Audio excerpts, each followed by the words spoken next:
verte. Tous les Brugeois sont dans le rectangle quasi. Et tous les Gantois aux abords du grand rectangle. La tête au deuxième et la latte.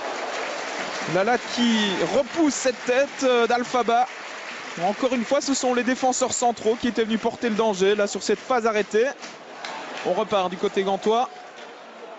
Et on relance correctement dans les pieds d'El Ganassi. Encore une fois, c'est très bien joué de la part d'El Ganassi. Jorgensen, il a du champ pour frapper. La balle repoussée par Verbis dans les pieds de Koulibaly. Et le poteau qui vient à la rescousse des Brugeois. Ce n'est pas terminé. Ljubijankic au deuxième poteau. Verbis de nouveau. Et un nouveau poteau de Koulibaly. Cette action va-t-elle se terminer? Eh bien oui, avec une frappe à côté de Yacine El Ganassi. Eh bien une action complètement folle dans ce match. Après 18 minutes de jeu, 2 poteaux dans la même action. Et les Brugeois peuvent remercier la chance sur cette phase. On revoit la frappe de Jorgensen dans un premier temps. Poteau d'Elimane Koulibaly. Et puis ça va encore être un peu du flipper ici avec une balle repoussée par Verbis. Koulibaly qui manque vraiment de chance sur cette action mais qui aurait dû conclure d'aussi près. Alors le premier but tombera-t-il sur phase arrêtée? Premier corner pour le cercle de Bruges. Déviation deuxième poteau et Dominic Fowley qui se loupe et qui est surtout allé percuter le poteau sur cette action. Invariablement, c'est encore El Ganassi qui donne ce coup de coin. Koulibaly, la tête, le sauvetage miraculeux de Verbis une deuxième fois. Et on dégage du côté de Neto. Et bien là, les Brugeois peuvent remercier leur gardien qui a encore fait des miracles sur cette action. On revoit la tête d'abord de Koulibaly. Et puis, c'est un peu chanceusement que Bram Verbis sort ce deuxième ballon. C'est toujours 0-0. Et ce n'est pas les occasions qui manquent du côté gantois. Mais on ne parvient pas à concrétiser pour l'instant.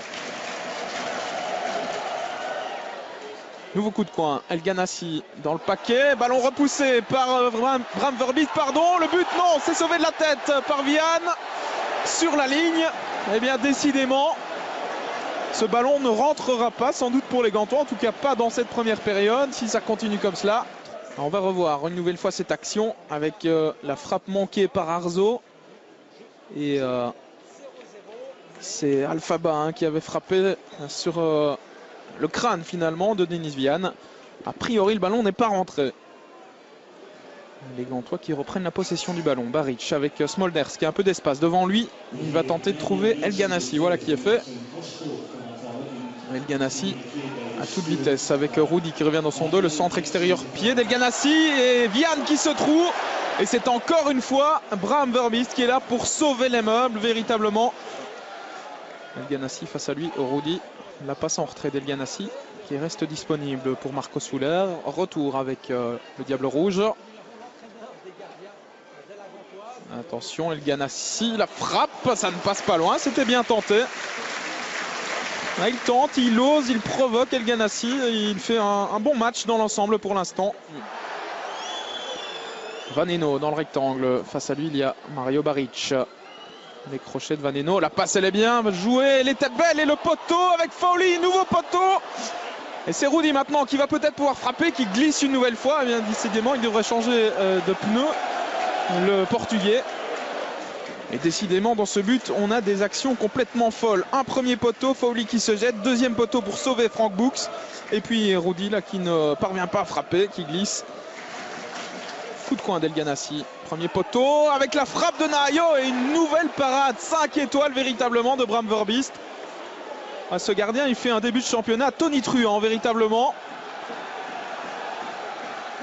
Ce n'est pas terminé pour les Gantois avec Soler. À l'entrée du rectangle, la frappe de Ljubijankic et nouvel arrêt de Bram Verbis.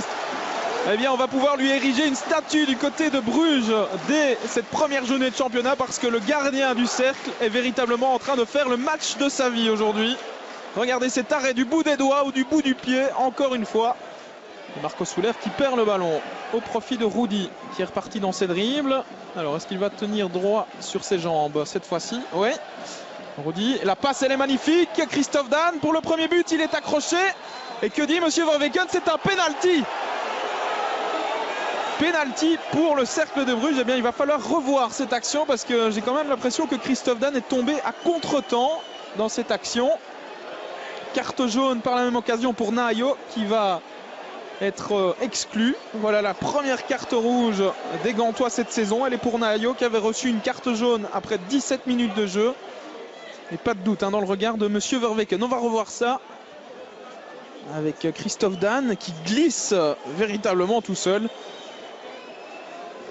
Ouais, il se trébuche dans son propre pied. Christophe Dan. Alors, Oleg Yachuk à 10 minutes de la fin de cette rencontre pour le 1-0 via le montant. 0-1 plus précisément. Le Cercle de Bruges passe devant grâce à ce penalty véritablement généreusement accordé par Monsieur Verweken. Mais voilà, les chiffres sont là. C'est 0-1, ouverture du score pour le Cercle de Bruges par Oleg Yachuk.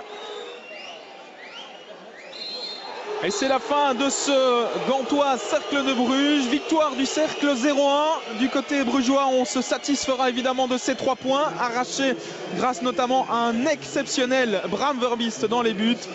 Du côté de la Gantoise, on va sûrement pester sur ce penalty qui va encore faire couler beaucoup d'encre dans les jours à venir.